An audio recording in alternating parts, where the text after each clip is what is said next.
Sir John A. MacDonald. Good points and bad. Focusing on residential schools. Video writer, information and research organizer, video producer, video director, and star of video. Done and accomplished by Mia Owalkar, aka Mia Awesomeheart. In this video, I'll be talking about Sir John A. MacDonald, but this presentation is supposed to be on a social issue or problem, so I did mine on the Sir John A. MacDonald, of the vandalism of the Sir John A. MacDonald statue. You might know this, or you might not, but in Montreal there's a statue of Sir John A. MacDonald. It has been vandalized. People are saying, why are people doing this? Sir John A. MacDonald is a very good man. Without him, our country would most likely not be the country that it is today. And that's actually very true. It's what a lot of people believe. And Sir John A. MacDonald is a very good person, but some people only see that. And it's not the whole story. In this video, I'll explain in this video some of the things you might not have noticed or taken into consideration.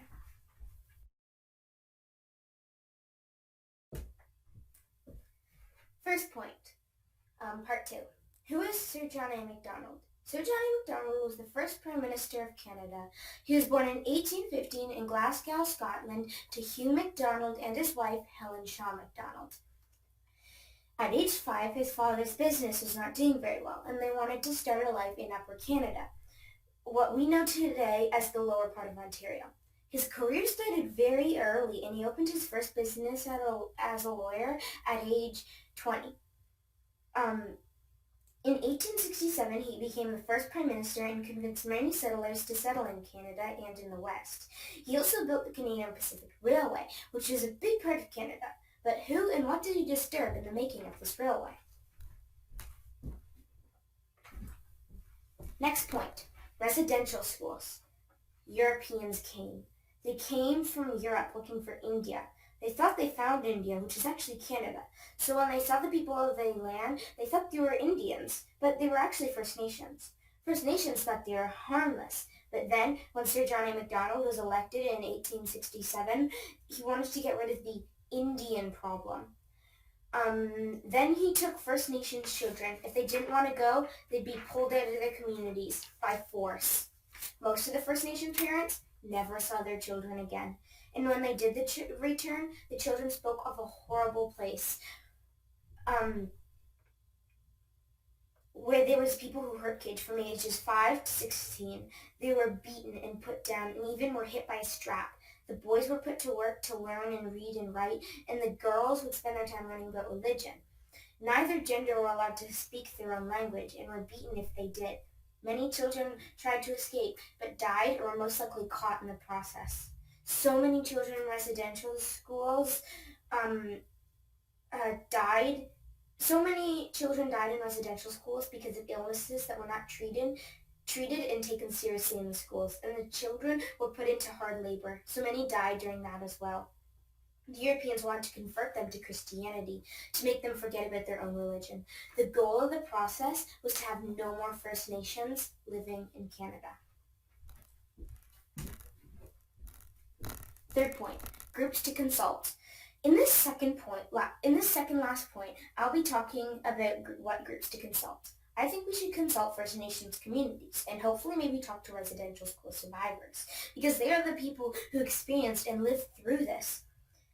It would be helpful if the government talked to them so we could come up with a plan of action. Another group to consult would be historians studying residential schools, because they would know the knowledge about this and information that we might need to make this decision. And lastly, the government should consult everyday citizens, like you and me. We have opinions that the government might not have noticed, and that brings me to my last point, our decision. Last point, overall.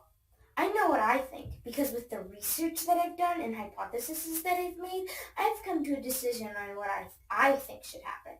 And if you've been listening very closely, you might know what I believe. And one person like me can make a difference. But what about you?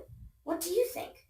Do you think the statue could be kept up because Sir John A. didn't know any better? And even though he did wrong things, we know that without him, Canada probably wouldn't be the country that it is today.